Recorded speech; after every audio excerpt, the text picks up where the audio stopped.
Hey guys, me, James Wallace. Tracy Day asked me to do this flash fiction thing, so I'm going to give it a shot. Um, I really don't like seeing myself on camera, and I'm not really a big fan of my voice, and I'm not a narrator like Sean Salzman. So forgive me for how bad I sound. Alright, so my story is called Last Rites. Day 236. Well, shit. I prepared for the wrong apocalypse. I had spent thousands of dollars preparing for an economic collapse. And in a way, yeah, that happened.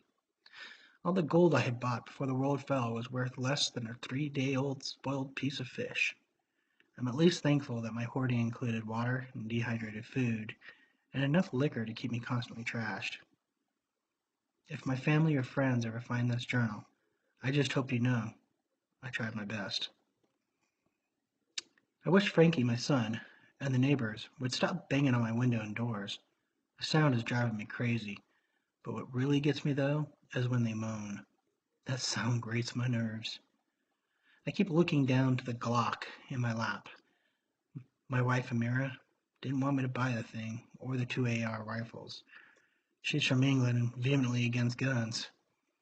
I hated having to shoot her in the head, but she wouldn't stop trying to bite. She kept hurting herself trying to get to me.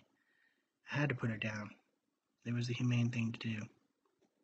My last bottle of Maker's Mark keeps calling my name, promising to numb the pain.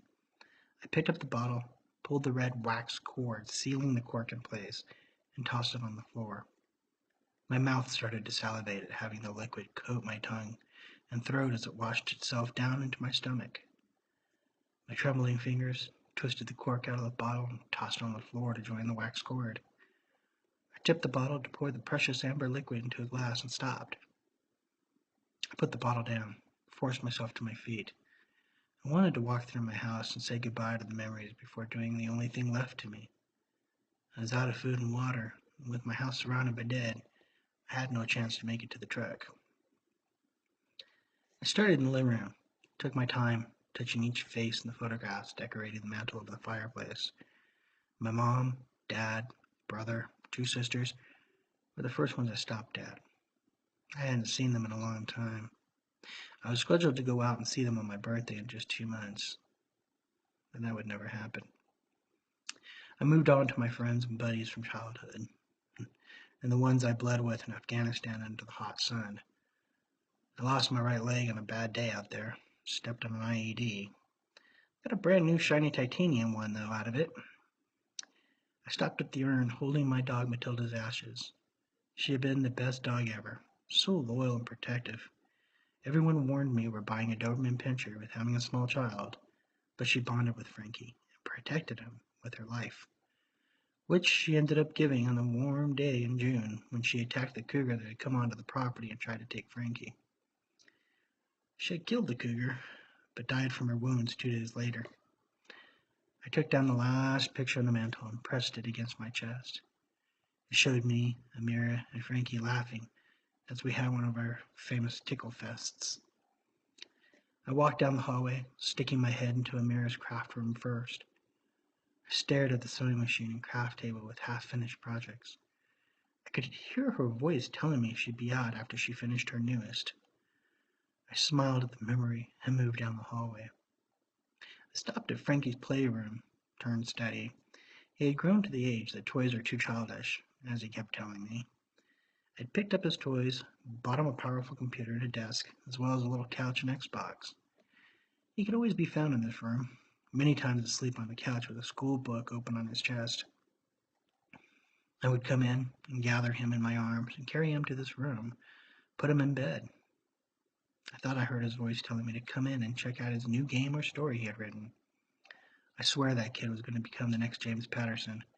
He wrote stories so complex and thrilling. I left his room, closing the door, making my way down the hallway into the bedroom.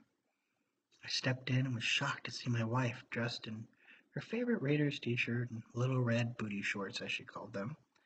They always made me smile. They barely covered her ample bottom. She was smiling at me and patting the spot on the bed in front of her. I moved toward her, knowing she couldn't be real. I went, sat down. She crawled to me and put her arms around me, squeezing my middle. I closed my eyes, could smell her shampoo and perfume. Dropped my head, felt the tears fall from my eyes. When I opened them and turned to talk to her, she was gone. Stood up on my wobbly leg and sniffled, wiping the tears from my eyes. Made my way back to the kitchen and stared at the open bottle. I never thought I would die by my own hand. I always thought I would go out like the warrior I was. If the damn Taliban or retarded ISIS fighters couldn't do it, and the dead couldn't do it either. I picked up the bottle and prepared to throw it at the wall when an idea hit me. I could use it as a Molotov cocktail. This stuff burned as good as kerosene. I put the bottle down, collected the 2 bottles of brandy in the liquor cabinet I had left. I opened them up, shoved some shop rags from the attached garage. I changed into my digis, or digital battle dress, collected my guns and the many boxes of rounds I owned, put on my combat Vibram boots, packed the rest of my meager supplies into my old pack. I wish I had a molly vest, but I'd make do. I was going to go out fighting these damn things. So if you find this journal, don't find me under a mountain of dead. Assume I'm out there, delivering the last rites to every meatbag who ruined my life and others. Sincerely, Staff Sergeant, medically retired, Dan Wilco.